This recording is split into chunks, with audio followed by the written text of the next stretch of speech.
It's time to sit down and relax for the good, the bad, and the sequel Q&A with your host, Doug.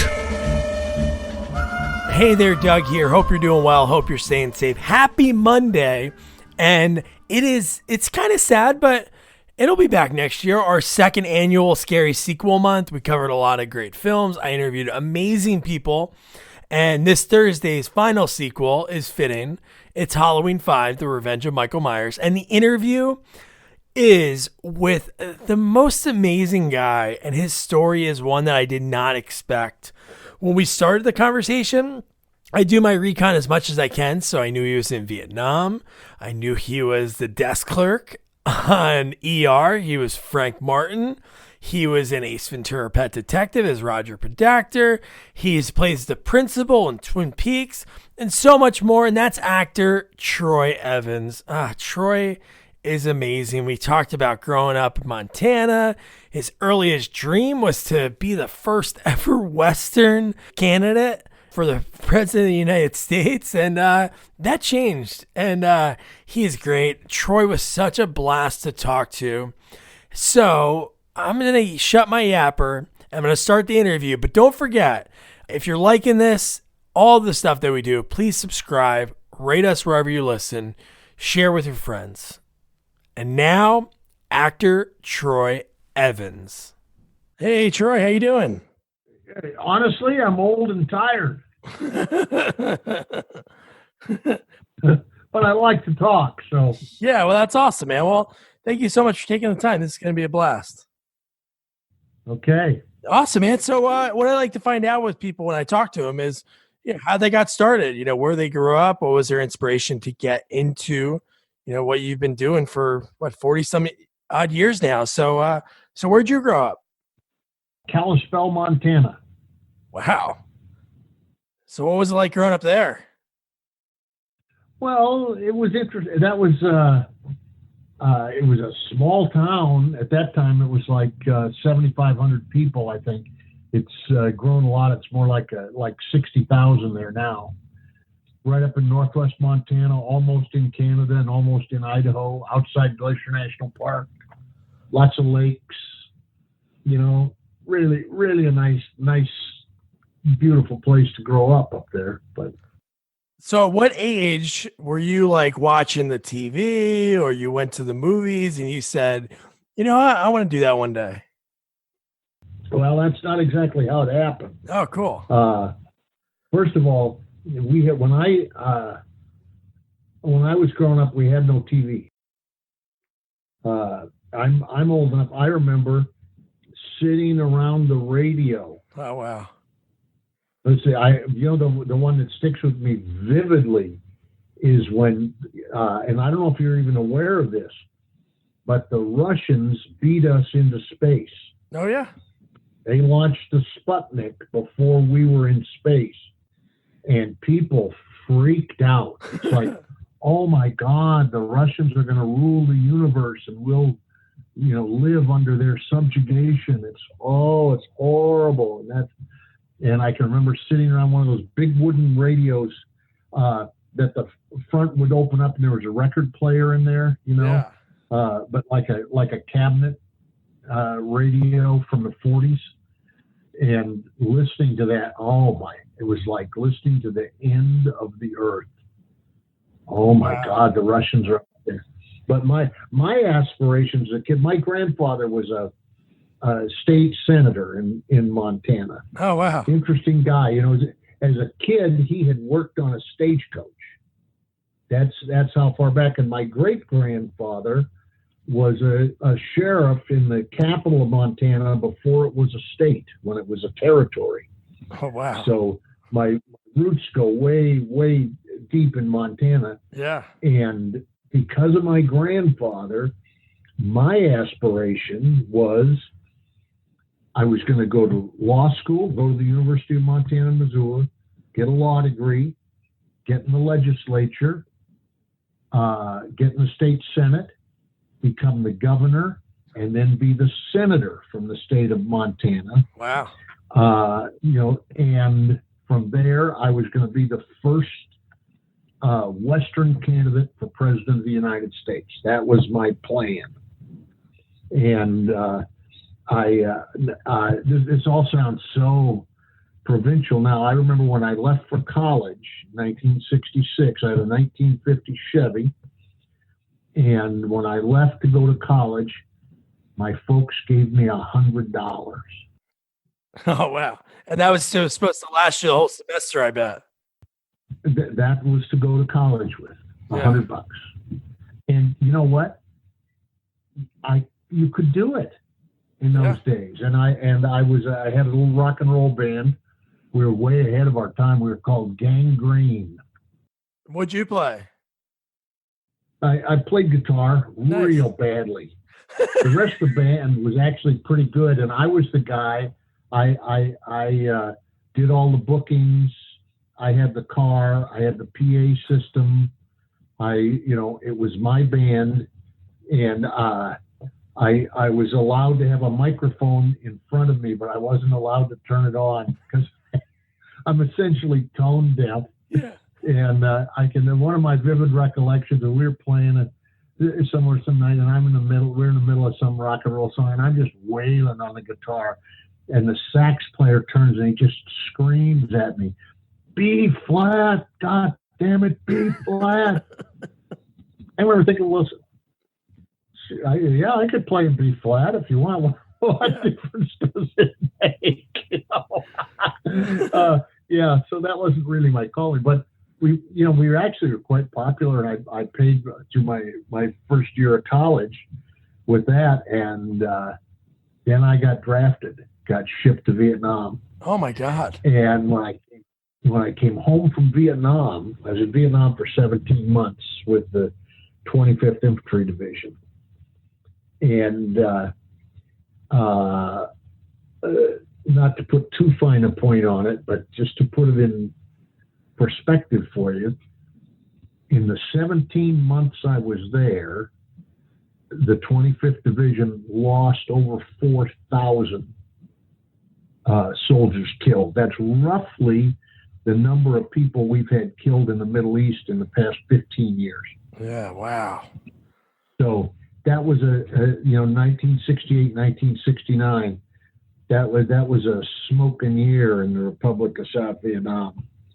And by the time I got back, I wasn't aware of it, but I was a completely different person. Really? And I was, I guess the best way I can say it is I wasn't entirely sane, and I immediately started drinking, and then I opened a rock and roll bar. I had the only rock and roll bar for like 150-mile radius in northwest Montana. Oh, wow. And it was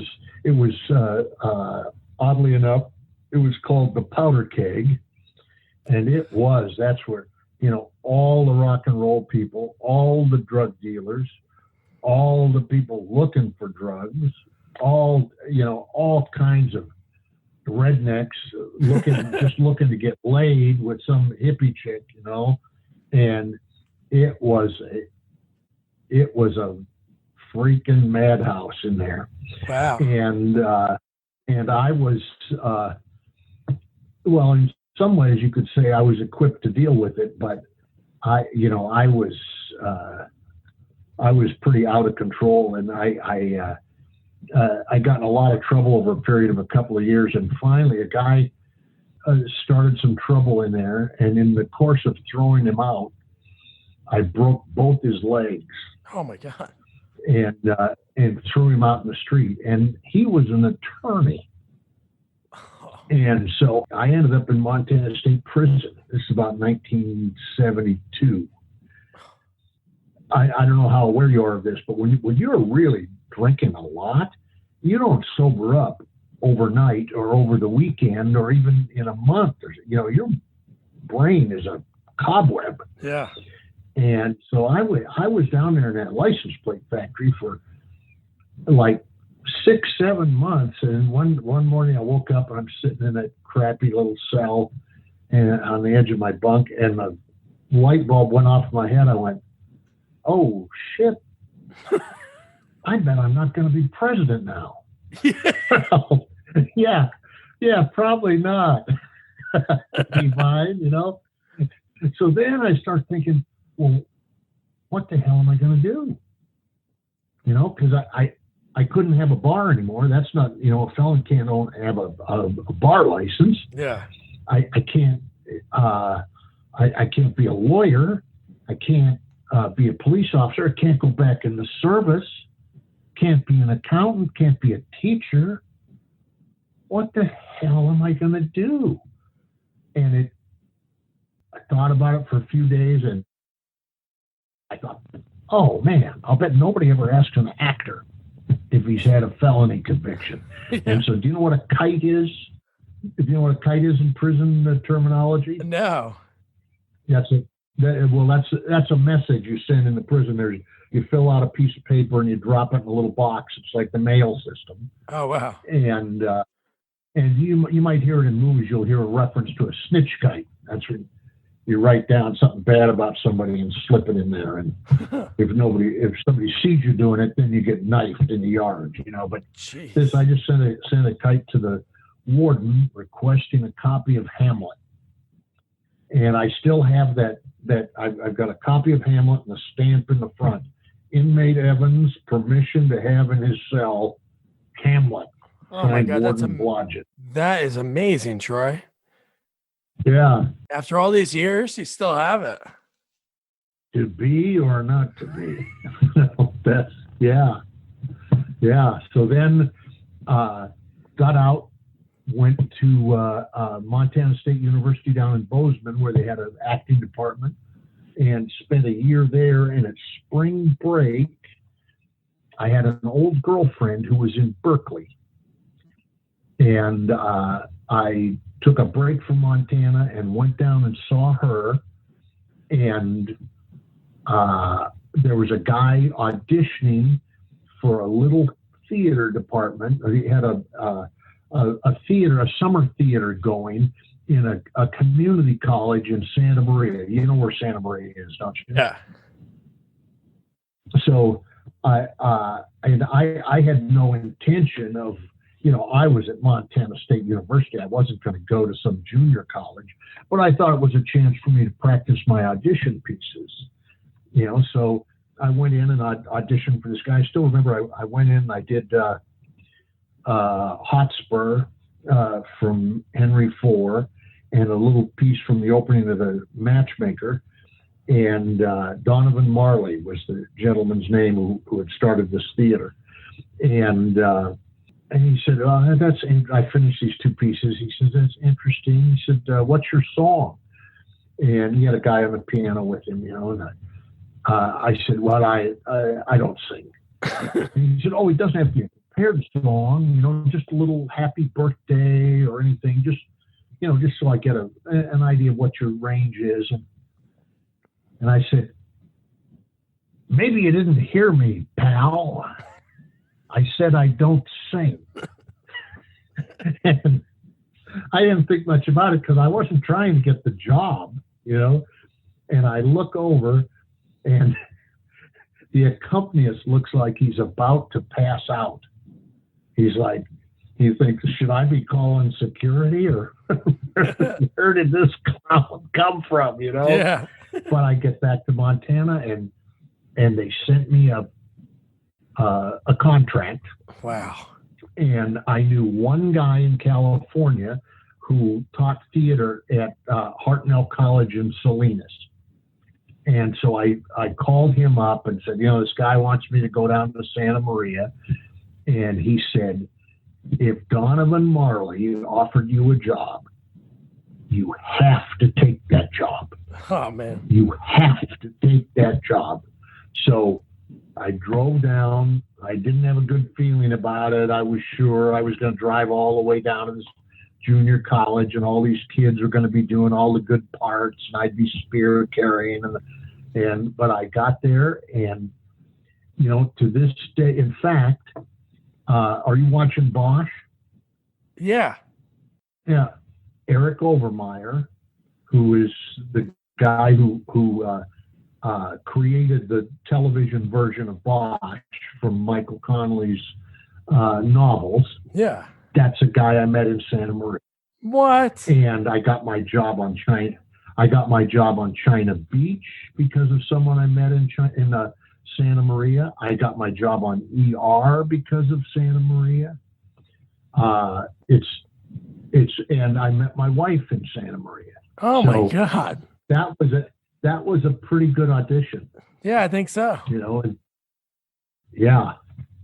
Wow. So that changed it all. So what year is this ballpark wise? Like 74-ish? That was 1976. Okay. Was my first season at Pacific Conservatory of Performing Arts in Santa Maria. Yeah. So when was the first time that somebody said, you know what? You should try auditioning for TV series? Oh, that didn't happen that way either. It just, of course, all actors are thinking about that. Yeah. And so what I started doing, the other thing that happened because of Santa Maria is Donovan hired directors from all the better regional theaters around the country. ACT in San Francisco. He hired Jim Dunn, who you're probably too young to know. The California Actors Theater was up in Los Gatos, was a really good theater. South Coast Rep down in Costa Mesa. Center Stage Baltimore, the Milwaukee Rep, the Seattle Rep, ACT Seattle, all those theaters. Those, by being in Santa Maria, you would get to work for all those directors. So what I started doing, did 2 or 3 seasons there in Santa Maria, and I started getting these other jobs around the country in the theater. Nice. And then anytime there was a hole in that, then I'd go down to LA and start, banging my head against the wall there, trying. And you may know, I wasn't the only guy in LA trying to get in the TV business. So I got a pretty decent agent. Well, I mean, he was a terrible agent, but what he dealt with was entry-level character actors. That's what he liked. Guys who could play the cab driver, the bartender, the sheriff, never the main cop, but the second or the third cop, the third guy through the door. Hold it, that guy, hold it. and I started kind of making a living doing that. But then to try to get up even to where I was auditioning for co-star parts, which are like 4 and 5 line parts. Yeah. I just wasn't getting it.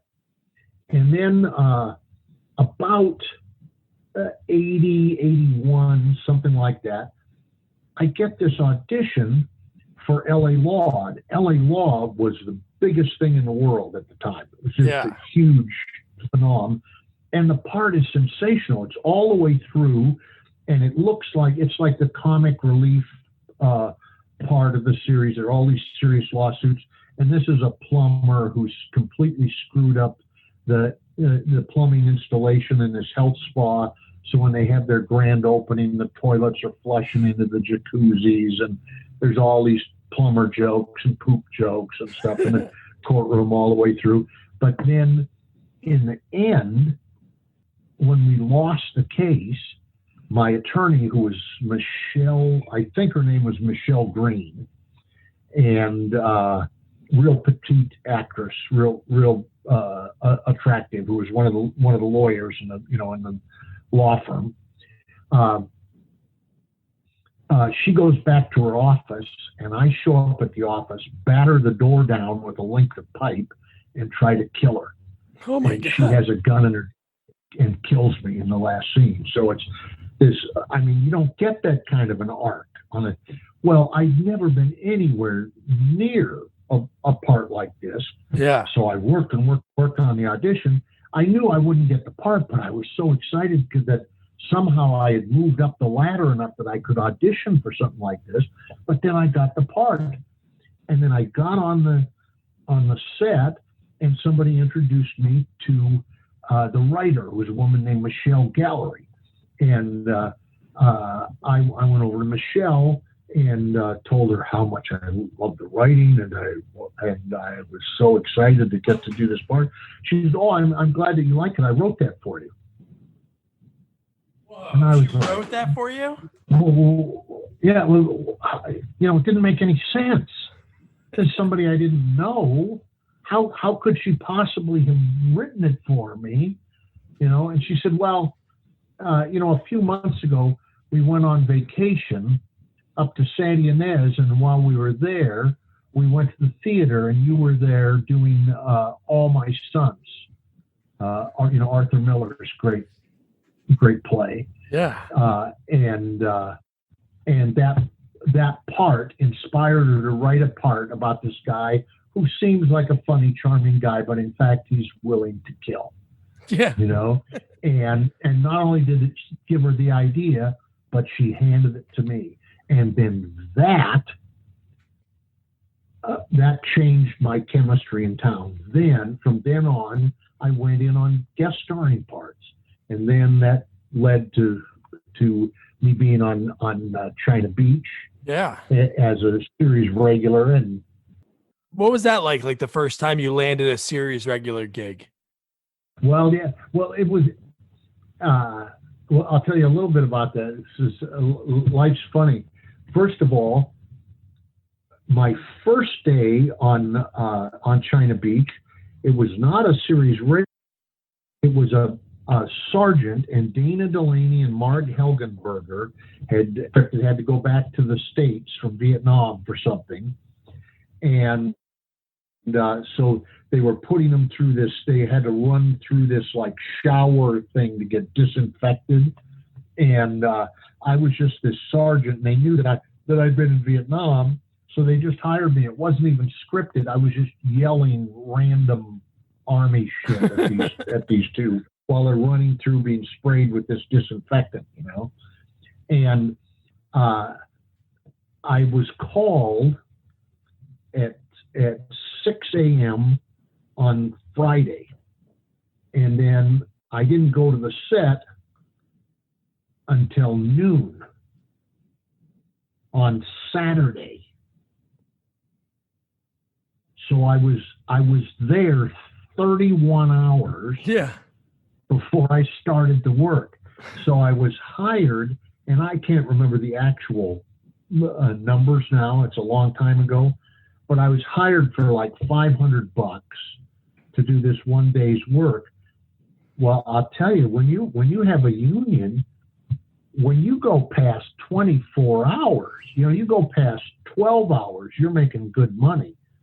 And so it went from like $500 to like $12,000 or $13,000 I made. Wow. For that allegedly that one day's work.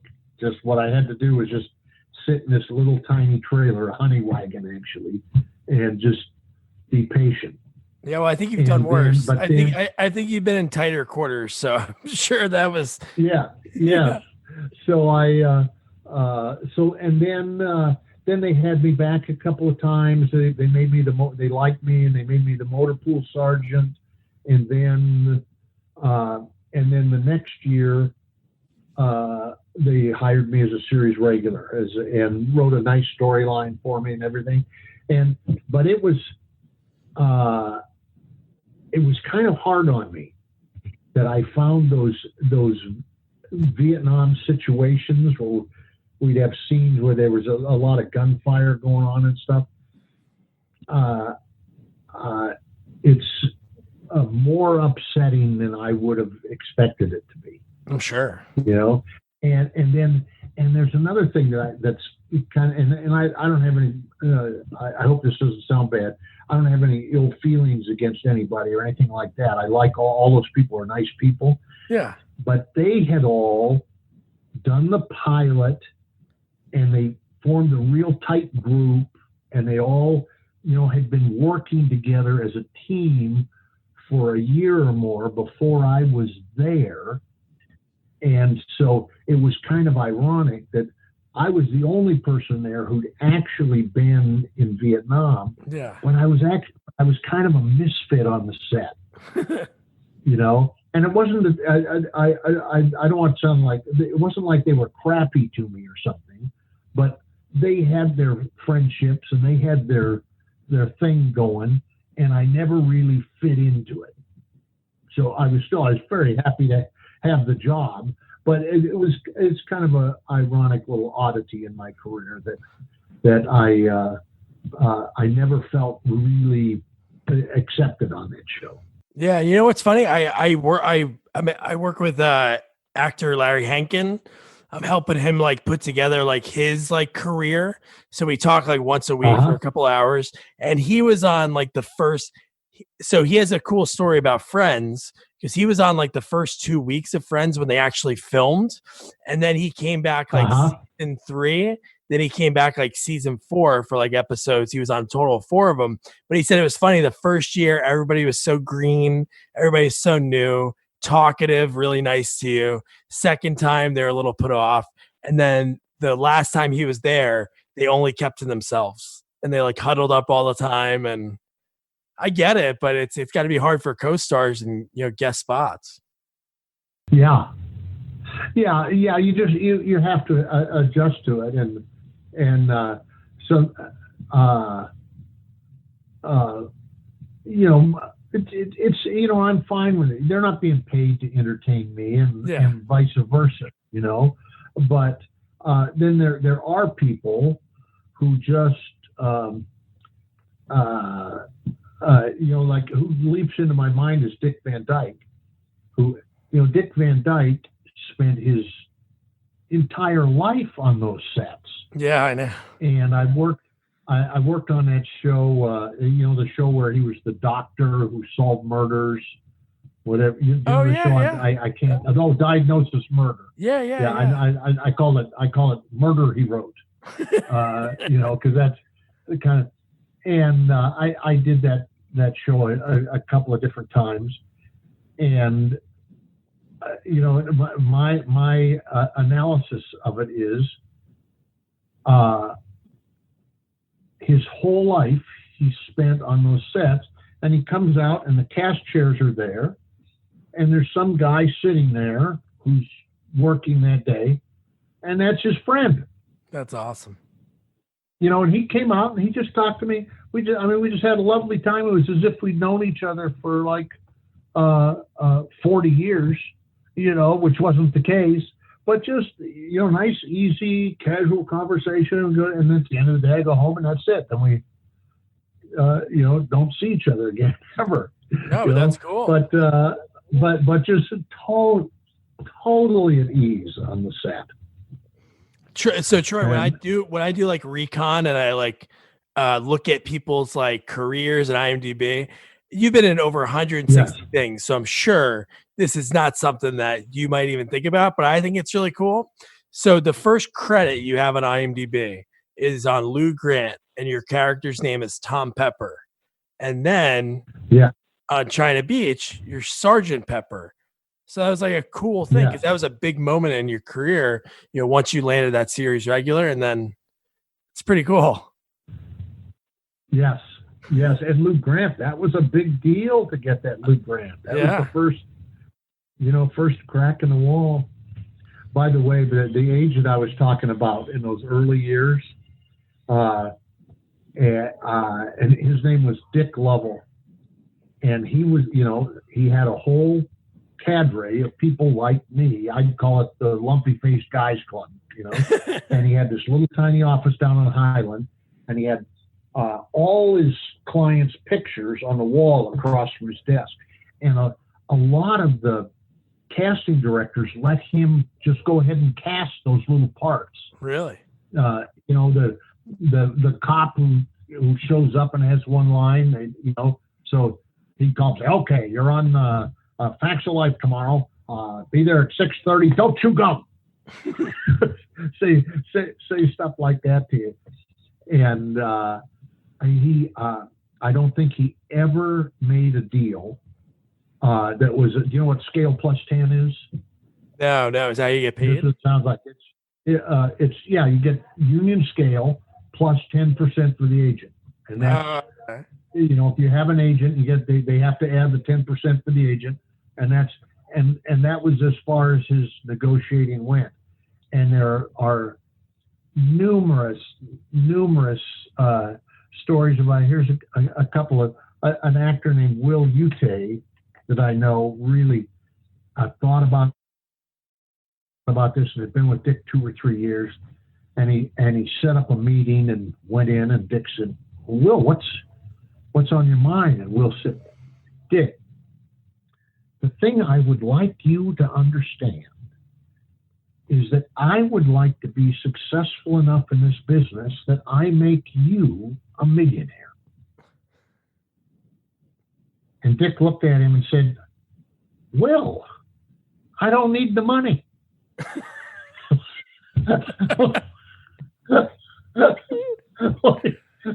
And I had a similar meeting. I went in and said, I'd been working along, and then I had like 3 months of nothing. And I went in. He said, what's the problem, Troy? I said, well, I was working. I was, getting a couple of jobs every month, and then it just stopped. No auditions, no jobs, nothing. He said, well, Troy, it's pilot season. Well, of course I wouldn't want an audition during pilot season. Of course not, Dick. Oh, my God. When I finally left. Oh, you left him? When? What part of your career did you leave him? Like China Beach wise, like the late 80s? I don't remember exactly when I made that break, but early 80s, I would say 85 would be the latest I was with him. And when I went in and told him I was leaving, he said, "Why are you doing this?" I said, "Dick, I want to have a bigger career. I want to be in movies. I want to do guest starring parts on TV." And he said, "Well, why didn't you say so?" Oh. At least he was funny. Oh yeah, he was a funny guy, but he got people started. And there was a guy named Bobby Hoffman, and Bobby Hoffman was famous. He cast Happy Days. Oh. And then that made him the king of Hollywood for like 20 years. And Bobby Hoffman, after he cast Happy Days, then for years he cast, if they could possibly get him, he was considered the king of comedy. And at some point, Dick Lovell got me not an audition, but just a general meeting to go in and just meet Bobby Hoffman so he'd know who I was. So I go in and I sit in the office, sit there in the chair, and he takes 5 or 6 phone calls and makes a couple of phone calls and in and out of the room. And finally, after 20, 25 minutes, he comes in, sits down, and says, well, he picks up my resume. He looks at it, he says, oh, Troy, he said, I see you're with Dick Lovell. I said, yeah. He said, oh, that's a good agent. That's a good agent. And I'm thinking, well, I like hearing that. He said, yeah, Dick's got pretty good actors, and they don't cost a fucking thing. Okay, then. Thank you, Bobby. Thanks for pointing that out. Oh, my gosh. At least they were honest with you. He was probably more honest than he intended to be. Yeah, now, right? Do you want to hear an epic story about the early part of my career? Yes. Heather and I had a little apartment in mid-Wilshire. Our rent was $300. Wow. We didn't have it. I got an audition for Planes, Trains, and Automobiles. Oh, yes. And this wouldn't happen today. And it was the part was, there was no dialogue. It was just described that Steve Martin and John Candy are hitchhiking, and this Mr. Oshkonagan, the cheese truck driver, picks them up and gives them a ride, but he makes them ride in the back with the cheese. They haven't written any dialogue for it. But I went in an audition for John Hughes, and which today you never see the director. Guys at my level, you go in, there's some teenager there with a camera, and you talk into the camera, and then they may or may not look at it. Oh, wow. You know. But so we go in, and John Hughes sort of explains the scene to me and says, we can try. You can ad-lib something if you want to. Well, there's an old plumber's line you've probably heard. Where a plumber will say, "Hey, listen, it might be shit to you, but it's bread and butter to me, pal." And I just stole that little line. I said, "Okay, you guys, all right, I'll give you a lift." I said, "But you be careful back there. That might be cheese to you, but that's bread and butter to me, pal." Nice. And John Hughes thought that was fabulous. That's awesome. So they hire me to play Mr. Oshkonagan, and I'm going to make $1,000. I couldn't freaking believe it. That's 3 months' rent. Yeah. For 1 day's work, saying, if I get to say it, one line. Well, then they called me a couple days later and said, "Well, we've decided to shoot that in Buffalo, New York." And first I'm thinking, so I don't get the part. They said, no, you'll do it. But I was so green, I knew nothing. I'm thinking, how the fuck am I going to get to New York? It's going to blow the hell out of my $1,000. And Dick Lovell explained, no. They'll fly you to New York, and you'll get $1,000 for your travel day and $1,000 for your travel day back. I'm like, holy shit! Now I'm making $3,000. Oh my God! So I fly to Buffalo, New York. They put me in this little hotel, and this Teamster comes to the door, and he hands me $150. And I'm like, hey, this. What's going on here? I'm supposed to be getting $1,000 a day. And the guy said, "That's your per diem." I didn't know what per diem was. He said, "It's your spending money." Spending money? I get spending money? Holy shit. I'm in Buffalo for 2 weeks. They don't shoot the scene. Oh my God. All I'm doing is sitting in my little room, adding the money up over and over, not believing it. $10,000, $11,000, Wednesdays, $12,000, $13,000. Oh my God. Well, then they call me down to the production office and say, "Well, the company's moving to Chicago." So again, I think I'm off the picture, So I go back to LA. No, you go with us. 2 weeks in Chicago, St. Louis, Missouri, Jeez. Kankakee, Illinois, Woodstock, Illinois, Cleveland, Ohio, Quail Hollow, Ohio, 11 different cities, 51 days on making movie. 51 days. I make $51,000 plus, what is it, like $2,500 in spending money. Yeah. It's like, and to this day, I've never made that much money on any other movie. Really? Normally, when I make a movie, I make about $30,000. I make $5,000 or $6,000 a week is the range that I'm in. I get 5 or 6 weeks on a movie, and I haven't had one of those for years. But that my very first movie, and oh man! So That's when amazing. I left town.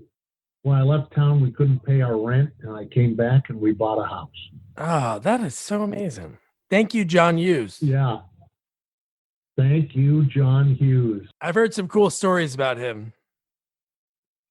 Yeah. And there also, as I got educated, as I went along, I realized that there's a clause in the union deal when they hire somebody on a daily like that, and then it gets prolonged, they can convert you to a weekly contract, which is less than half as much money.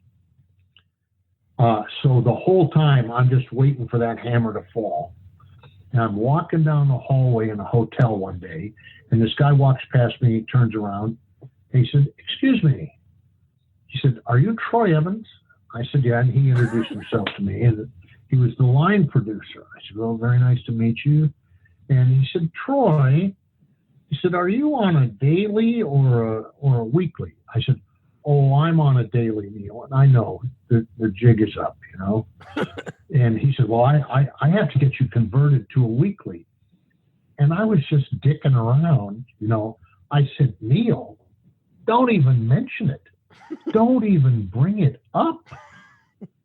And he looked at me and said, "Well, no, I guess that wouldn't be right." So I made like an extra 15 grand. Oh my God. Just by being a wise ass. That's so cool. And that movie is not, you know, the residuals are based on, like, if I'd done the original deal, worked one day in LA, $1,000, shot the scene, and that was it, I would be in the residual pool based on making $1,000. Oh, that's how it works. Residual pool based on, yes, after, this is how I understand it. After the producers have recouped all of their funds, and you know, that's a tricky thing to do. Yeah. Some of them never quite manage to do it.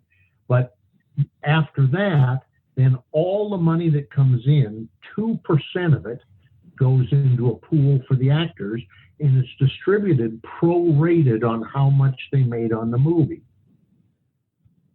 So the star who made $1 million, he gets a good chunk, and the people who were on run of the picture, they get a good chunk. And I should have gotten a little tiny piece for my $1,000, but instead I'm in it at the $51,000 level. And that means like every year when they play that on TV for Thanksgiving, which they do now, that's like one of the, for sure. And that's like a $400 or $500 check still. That's like a premiere Thanksgiving movie. That's like the Christmas story of Thanksgiving. Yeah. Yeah.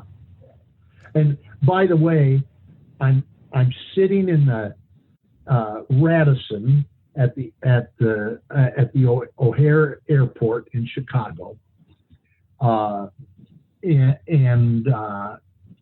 it's the night of the Oscars, and the phone rings, and it's John Candy, who I had never met.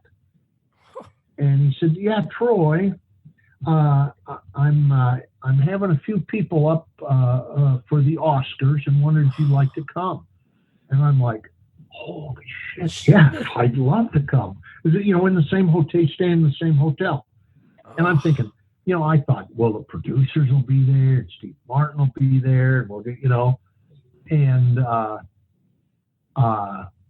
I was real excited about it for professional reasons, you know, young actor, ambitious actor, you know. And I go up there. No, there are no producers there. The director wasn't there. Steve Martin wasn't there. You know who was there? It was all people like me. He invited all the people on the movie who were nobody, who were sitting alone in that hotel, and he knew it. That is awesome. And he ordered a metric shitload of room service. And of course, I had more money than I'd ever seen in my life. So as I'm leaving after the Oscars, I offer him a couple of $100 to help out with the room service. I'll remember this as long as I live.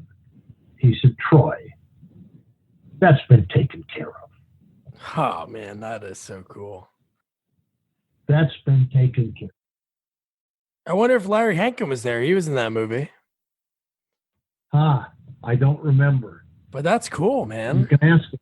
I will ask him on Saturday. I'm like, hey, do you remember Troy? Do you remember the Oscars party in John Candy's room? What a story to tell. Now, what's your friend's name? Larry Hankin? Yeah, you know him. He's in a bunch of stuff. He's like you mentioned before, like what your agent said. He's in a million things. Yeah. He's been in over 200 different things. If you Googled him, you saw his face, you'd be like, "Oh, I know that guy." He was the guy in Planes, Trains, and Automobiles that drove that car, the taxi, like the decked out taxi with like the red velvet on the inside. He picked up John Candy and Steve Martin.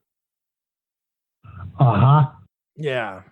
But so one thing that's on your IMDb that I always remember you from, even though it was probably something, I don't know how long you shot it for, but was in Teen Wolf as the coach of the Dragons. Oh, yeah. What year did that Yeah. movie actually shoot? Because I know they held that movie for a few years. Oh, really? Yeah, they waited on it because they felt, because I think Michael J. Fox was doing another movie at the time that was going to have a wide release, and that film needed to be able to sell it, and they couldn't sell it at that time because Michael J. Fox wasn't anybody just yet, so they had to wait. I'm sure I could just Google it, but so what was that experience like? Because I know that was a low budget movie. Oh yeah, yeah. It says 1985. Yeah, that's when it came out. That's funny. Let's see.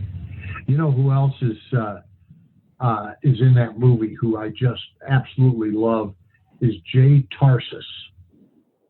Was that the other coach? Jay Tarsus. He was the other coach. Oh, dude, he's the best. Coach. Oh, he was a long time writer. He worked for Mary Tyler Moore. Oh, man. Yeah, let's see.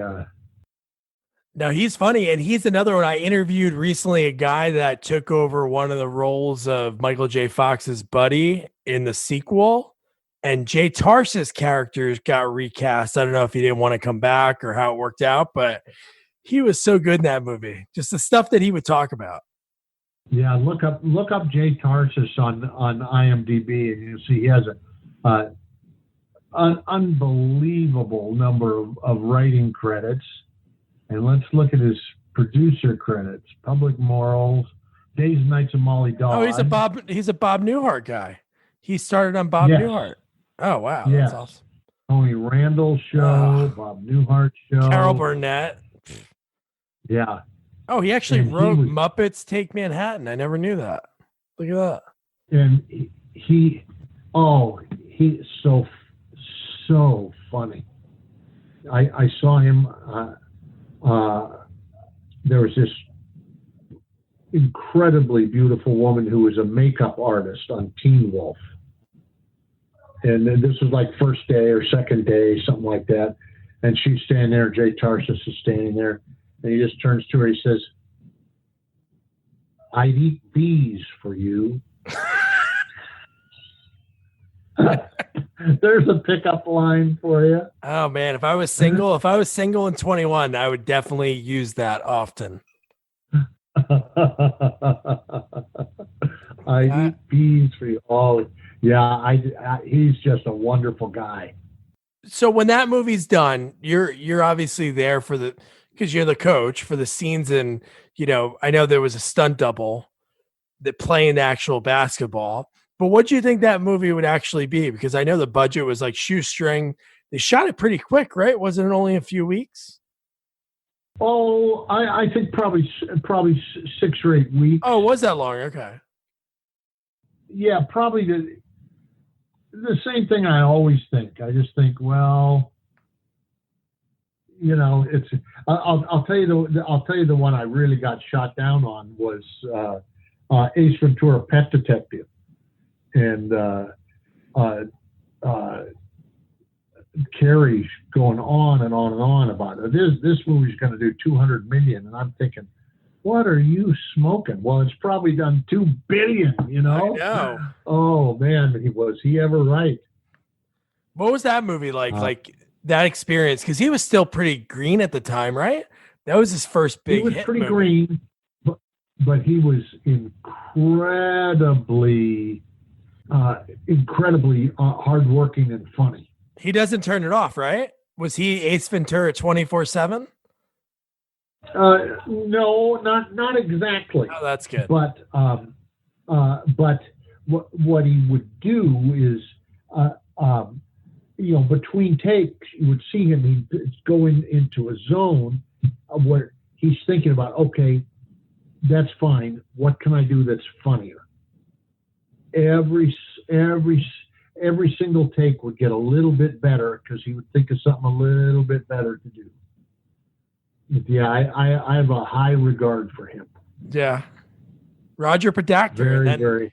It's funny, in a few years, obviously that came out in '94, And then you just told me, obviously, you got shot on LA Law, but I watched your scene from Halloween 5, and I'm like, this guy gets killed by Michael Myers. Then a few years later, he gets killed by, Ray Finkel. Oh, yes. Yes. Right. I forget that I was dead. You did die, yeah. And people ask me, yeah. Are you in the sequel? No, I'm dead. They killed me. I'm dead. But that was a happy experience. No, I bet it's just he seems like I don't know if you ever saw his documentary that was on HBO called, I think it was on HBO, Man on the Moon, about him filming that movie, and he never got out of character when he was Tony Clifton, Andy Kaufman's alter ego, and it's almost like scary how in character he is. He showed up like piss drunk, doing the voice, not stopping it. It's wild to see an actor get that mode, but I'm sure a lot of actors do that. Yeah. It's not as I think it's not as common as it used to be. Yeah. That's kind of method acting kind of, but you encounter it sometimes. And I just figure, there's no one way to do it. I know what I do. I know what works for me. I know what my process as an actor is. And that's, I'm always a little put off when they're like acting teachers who have the answer, Yeah. No, there isn't an answer. There's only the work, and however it works for you is fine with me, and if what you're doing makes me uncomfortable, that's my problem. Yeah. So we touched on it a little bit before. You mentioned obviously that opportunity you had in Santa Anita you said it led to a lot of things. Obviously you met your wife, and that's the most important thing, but then it led to ER. So what was that like? You were on the pilot, right? The first episode? I was the first episode. I was Noah Wiley's first patient. I was a cop who'd been shot in the leg. And, traditionally on television, you could be on a show this season, be in an episode and be Mr. Smith, the second grade teacher, and then next year you're on the show, but now you're a bartender or somewhere. Yeah. Or something. But on ER, they had a strict rule. You could only be on that show as one person. Oh, wow. So it worked out for you. And so I played that, and that was John Wells, who was the creator, and his first wife had been at Santa Maria. That's how that opportunity came around. And he asked me if I'd do that. It was a little part, but I was happy to do it. And then, I guess 4 or 5 years later, Abe Ben Ruby, who had been playing the desk clerk, left the show, and they called me up about 11 o'clock at night. Are you interested in being the desk clerk on ER? And I was like, well, I'd really have to think about it. Hell yes.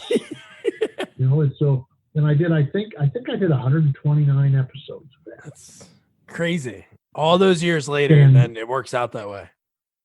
Yeah. And I'll tell you a little, that, and I'm very appreciative of that show, and that show paid for our house. But in the early years, they were paying people like crazy. And by the time I got there, they'd kind of tamped everything down. They were trying to get a little more control of their money. And so I was really the lowest paid actor on that show. And I'm there 9 seasons and never got a bump in salary. Oh, no token, nothing at all. And it was bugging me a little bit.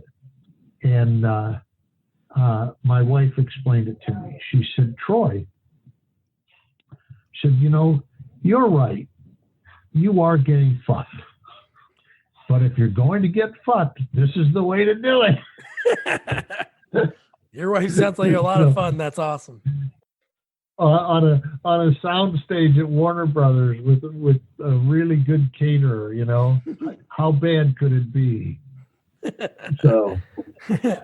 Troy, 2 movies that fascinate me on your IMDb. I mentioned it a little bit before, but so you were in a horror movie and you were killed by Michael Myers. What was that like? Were you a fan of those movies at all? No. As a matter of fact, they appall me, and I can't imagine why anybody would want to watch one, and why somebody would spend their creative energy making a horror movie. The whole thing is completely lost on me. So is that your only one? People. Oh no, let's see. I'm in Near Dark. Oh yeah, that's true. And there's a missed opportunity there because that's come on, Troy. What's her name? The director of Near Dark. Do you know? Let me pull it up. Let's see. I got it. Oh, Catherine Bigelow.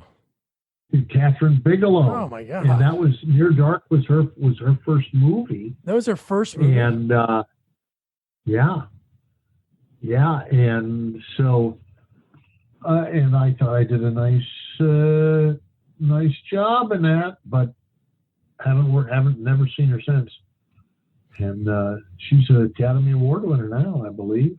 Yeah, it's funny when you go to the Near Dark IMDb page. You're right there. Yeah. Your face is on the trailer, like the still image. That's pretty cool. Yeah. Funny. And I love that scene. That's my I think of it as my Ben Johnson scene. Because I'm a cop and there's this guy in the bus station and he's obviously fucked up. And I don't fuck with him. I talk to him a little bit and I give him some money. Tell him to go home. And it's kind of nice to not be the obligatory asshole cop. Yeah. So I like that scene. Yeah, and you've played a cop a lot. Was it because your early agent he got you that one cop gig or in the early? Oh no, it's because I worked on a show called Life Goes On that had a kid in it with Down syndrome. And so then that raised my awareness of that. It's one of those things that's just been outside my experience. Yeah. And so then this is going back like 20 years. I'm coming out of a restaurant, and they're waiting, in the waiting area, waiting to be seated as a family. And there's a kid there about 12 or something, obviously Downsy. And so I stopped and spoke to him. I said, "Hey, buddy, how you doing?" And he looked at me and he said, "You look so much like a cop, I can't believe it." Wow. Man, you should be a casting director, my friend. Yes. So yeah, I look like a cop. I had a funny experience a year ago. They had a Christmas party for Bosch in downtown LA. Oh, and nice. I took the train, and the train stop is like 6 blocks from where the party was. And I went over, about 7 o'clock, go to this party. And by the time I left, it was about 11. And in the interim, the street had turned into a sea of aggressive homeless people.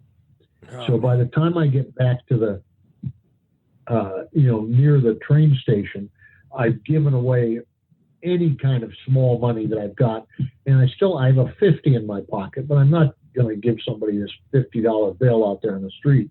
And this big guy steps out in front of me. He says, "Hey, give me a buck." And I said, I'm sorry, I don't have a buck. You don't? No, I don't. He said, I might just look in your pocket and see what you've got. Oh my God. You know, it's not legal to claim to be a police officer. That's actually a felony. Yeah, it is. But what I did was I said, can I ask you a question? And he said, what's that? I said, are you so fucking stupid that you don't know what a cop looks like? And he vaporized, man. That's my favorite improv moment of all time. That is good. Yeah, I look like a cop. Yeah, and it worked out for you. You did it a bunch. And one movie. Yeah. And thanks so much for taking the time. This has been a blast. So Under Siege is a movie that I love. I watched it a month ago. I watch it a couple times a year just because of that cast and just everything about that movie is just absolutely insane. What was that experience like, working with Seagal and Busey and Tommy Lee Jones? Tommy Lee Jones is fantastic. Yeah? Now, he's incredibly intense. He looks it. In that movie, he's intense. He's in the band and he turns really quick. And he has the way he talks in that movie is kind of the way he acts as Two-Face in Batman Forever. He has he's really, he very intense guy. Let's see. Who else did you ask about? There's Seagal and Gary Busey. And Gary Busey is just not right in the head. At that time, right? I know. At that time, yeah. Because that accident I think happened in 88, 89. So you can tell when you watch that movie, he's a little off. Yeah, I mean, he was just, in my experience, just really arrogant, and I mean, he's had success in the movies, but it's not like he's a huge movie star, and he really wanted to be treated that way. I know. I talked to a guy down there had a motorcycle dealership, and he said that Busey came in, he looked at went all through these motors. It took like 3 hours. And then picked out this big Harley, and which is, big expensive bike. And then got really pissed. The guy wanted him to pay for it. Oh my God. He thought this guy should just give him a Harley because he was there in the shop and he was Gary Busey, apparently, or give it to him for, to use while he was in Louisiana or whatever. Jesus. Which,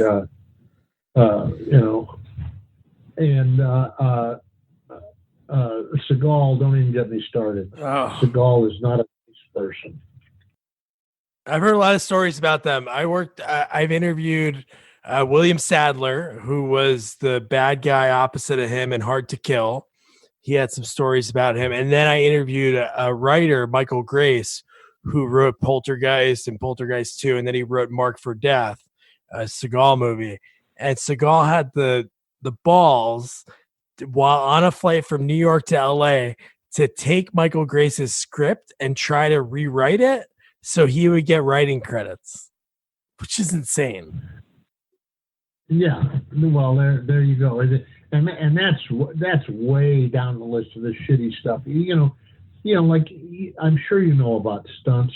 Stunts are carefully worked out and the intention is nobody ever gets hurt, and there's no reason for hard contact 99% of the time, and they carefully lay all this stuff in, and then when they roll the camera, you kick the stuntman in the face. Jesus.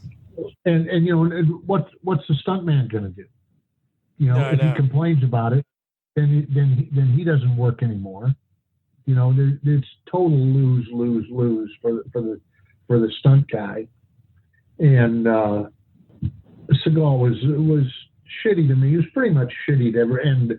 And that young woman she was like a Playboy model or something. Yeah, came out of the cake and Elena, I think that's her first name. And she was really a nice person, and he was just a pig about that. usually if you're going to do a scene like that requires nudity, you have the fewest number of people possible on the set out of basic human courtesy. And he invited all his buddies and we're like they're acting like they're in a strip club or something, It's like, no. You know what the issue with him is? And I don't know, it's not like you deep dive people's IMDb's. And again, I'm just a guy sitting in New Jersey, so I'm like, I only can hear what people tell me. But I talked to a guy that directed him in a bunch of movies, like his straight to DVD movies in the mid 2000s. He like never paid his dues. He like his first movie did really well. He went to, I think, Warner Brothers or Universal, one of the studios. He did like a demonstration in the lot. And one of the producers just said, wow, this guy's going to be something. And then he had Above the Law, Hard to Kill, Marked for Death, Out for Justice. Like all of his movies did well. And then they just fell off right away. But that's why he acts like that, because he has that ego, because he never was on a Lou Grant or William Sadler. One of his first things was on he was on the Newhart show. He was a man who fell downstairs. That was like his character name. So when people don't pay their dues, I guess they don't understand what other people feel like, maybe. Yeah. And Well, I feel a little weird telling you the story. We're this deep in it, so I'll tell you. It's a scene where Tommy Lee Jones, it's at the end of the movie. Seagal has gotten us out of the laundry room, and Tommy Lee Jones is getting away, and we're going to fire this big gun at he's getting away in the submarine. We're going to fire this big gun and kill him, Yeah. And so in the script, I say, listen, this gun is fired by an 81-man crew. We try to shoot this thing. We're just as likely to blow the ship up as anything else. And Steven Seagal said something like, well, we got gunning here and it'll take us through it, one step at a time, we'll get it done, Okay, fine. So they roll the camera and I say my line, which is in the script, and he says, you fucking pussy. You fucking chicken shit motherfucker. I don't even want you on my fucking team. Get the fuck out of here, you fucking chicken shit pussy. I've never done this in my life. I reached up, I put my hand over the front of the camera and said, cut. And the director comes out from behind and said, what's going on? I said, I'll tell you what's going on. I said, I'm a Vietnam infantry veteran. All of this shit this prick does for make-believe, I've done for real 100 fucking times. And I will not be called a pussy by him in your movie or out of your fucking movie. Oh, standing ovation. And Steven Seagal said, oh, why didn't you tell me sooner? I would have given you a bigger part. Oh, what a douche. Yeah. So, no, it's unlikely we'll be working together again. Yeah, I know. So when especially, he lives in Moscow now. Do you know that? I know. No, he's over there. He's Putin's buddy. Putin's buddy. Yeah. Which is insane. Oh. So Troy, one more thing before, two more things before I let you go. So when you get a movie script, so like a movie like that, do you look through the whole thing, or is it just you're looking at your part? Honestly, I'm kind of a lazy MFer. Yeah. And I've gotten in trouble. I got a pilot one time that shot up in Canada, and I took the job, and I went up and I called my agent. I forgot there's a scene in the pilot. I was a cop. My wife had died, and I go in a hotel with this hooker, and then while I'm with the hooker, I hallucinate that my wife comes in the room and is screaming, as a ghost, and is screaming at me. Wow. And I run out naked on the roof, and all these other cops I'm naked, and these other cops are chasing me around naked on the roof. And I'm like talking to my agent at the time, a wonderful woman named Nancy Green. I said, You got me naked in this thing. She says, well, it's in the script. I said, well, I hadn't gotten to that part yet. Oh, Jesus Christ.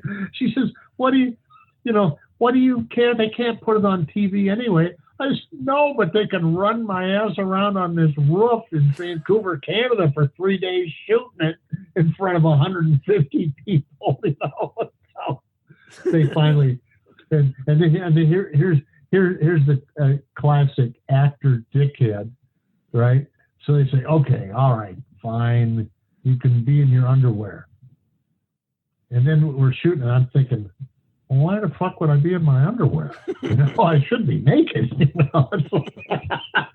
Well, pick a lane, Troy. Pick a lane. Yeah, right. Now, the reason I asked you that, because I wonder what it would be like on set if you didn't read the script. And then, because I love Under Siege, but the one part of that movie that makes no sense to this day is Gary Busey when he dresses up like a woman and wears lipstick and fake boobs for the Admiral.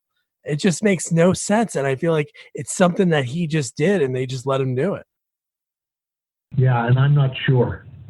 Yeah. I don't have that script, so I don't know. And maybe I'll try to. By the way, that guy who directed Under Siege, his name is Andy something, and he's a very nice man. Oh, Andrew Davis. He's a guy. Andrew Davis. He was really a good guy. Yeah, he did The Fugitive. Yes. Yeah. Yes, and he was an advertising guy in Chicago. Oh wow! And then he took his own money and he started making movies with his own money.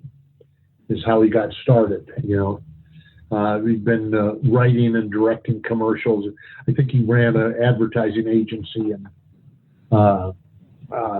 but yeah, I really liked him. He's a quality guy.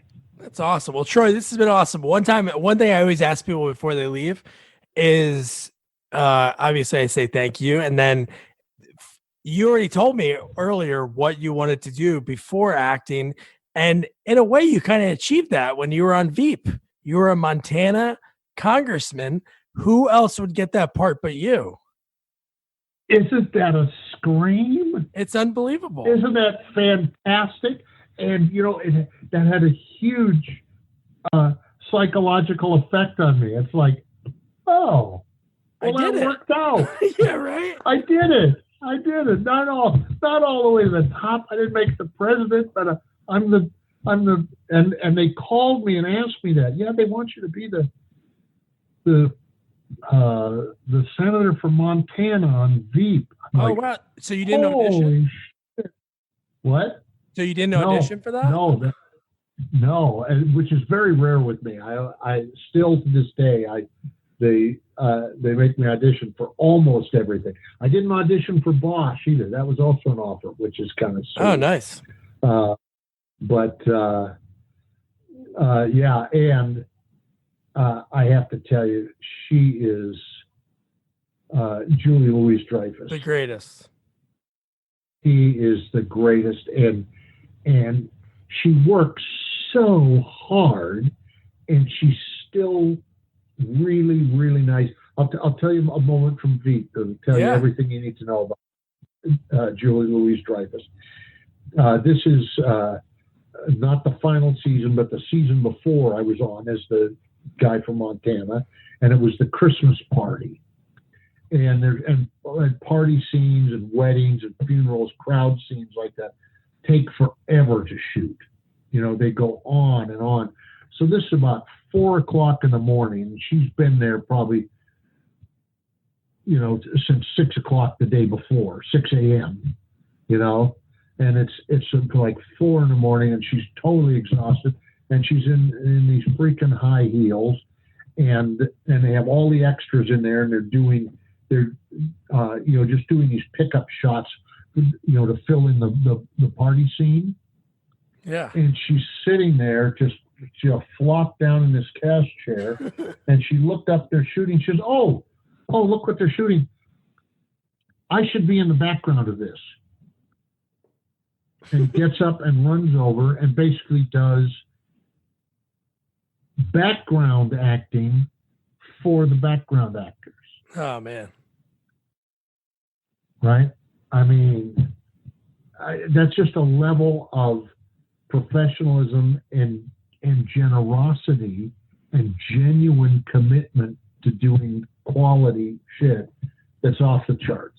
Yeah, her comedic timing is phenomenal. Oh yeah, she's and just to bring us full circle, how would I know Julia Louise Dreyfus? No way. Her husband, Brad Hall, was an actor in Santa Maria in 1976. How does that happen? There you go. Well, Donovan Marley hired good people. That's amazing. The acting tree, his tree is like the Andy Reid coaching tree. Like all these people that he hired, look where they went, and look at how you had all those connections throughout your whole career. You know, I'll give you another example. And Heather and I drove up to Paso Robles about 8 weeks ago and had dinner. Donovan Marley's still around, and Barbara Sellers, who he's married to, and she was the theater manager. He was the producer, and one of the actors who was there in the early 70s was this kid whose family had moved there from Tennessee. This little redneck ragamuffin from Tennessee named Boyd Gaines. And I don't know if you're familiar with Boyd Gaines. No. But Boyd Gaines started in the theater there as a teenager in Santa Maria, and then went to the community college there, and then he went to Juilliard. And he now has 4 Tony Awards. Oh, wow. In 4 different categories. Jesus. Lead actor in a drama, lead actor in a comedy, supporting actor in a musical, but 4 different categories, 4 Tonys. He can do a coffee table with his Tony Awards. Oh my God! And he came there he was this kid who could barely speak English. Yeah. So, yeah. And he was on LA Law. And he was in Porky's. Yes. Oh, yes, he does. Now, by the way, are you a Bosch guy? Have you been watching Bosch? Yeah, I need to catch up on it, but no, I've watched it. I read the book. Do you know who Captain Cooper is? I should know who Captain Cooper is. Okay, well, you have to. When you see Captain Cooper was also in Santa Maria, and he was in Porky's. Oh my God! And now he's Captain Cooper on Bosch. Just these connections. That's so cool. Yeah. They're so. You know, if there's any young actor listening, here's my 2-pronged advice for what it's worth. Yeah. Take every job, do the best you can on it. You know, unless it's just offensive, turn it down. You never know where it's going to lead. And for Christ's sakes, be nice. It doesn't cost anything. Yeah, and you never know when you're going to work with that person again. They'll be like, "Oh man, that guy was such a dick." But if you're a dick, you know when you'll work with him again. Never. Yes. So, man, Troy, this has been awesome. Thank you so much for taking the time. I love your posts on Facebook. I love your profile picture. It's really awesome. That's good. You know, that's from ER. That is, yes. Yeah, you know, there's a little Photoshop in there, but yeah, that was an episode of ER. Yeah, that's great, man. Oh, hey, thanks for including me, and thanks for talking to me. I'm a nobody. Well, that's not exactly true. No, well, no, I know, but it's still cool. Anybody that talks to me is awesome. You know. Just before we go, I'll give you one other piece of unsolicited advice. Sure. Just for general life advice. If you owe somebody $20, they'll never forget you. So just go through life and just borrow as much money as you can. And you don't see that person for 25 years and go, oh, yeah, I remember him. Right. Troy, you've been great, man. You were Thanks awesome. a lot. Santa Marina, Santa Marina. Wow. Talk about one place that Troy goes to that just changes his life. The connections. He gets on Veep and he just has all these little connections from that one thing. And I love the story about him, planes, trains, and automobiles. He goes from $1,000 and then the 150 that they hand him, he's like, whoa. I was told 1,000. You're cutting me short, man. And then that was just the per diem. And he didn't know what per diem was. Just that he overcame, being in federal prison for what he did. And man, and the fact that he still has that book, which is really cool. So Troy, thank you for talking to me. I appreciate it. And don't forget to review, rate, share our podcast. Follow us on all social media at Sequels Only. And check out our website, sequelsonly.com. Good night.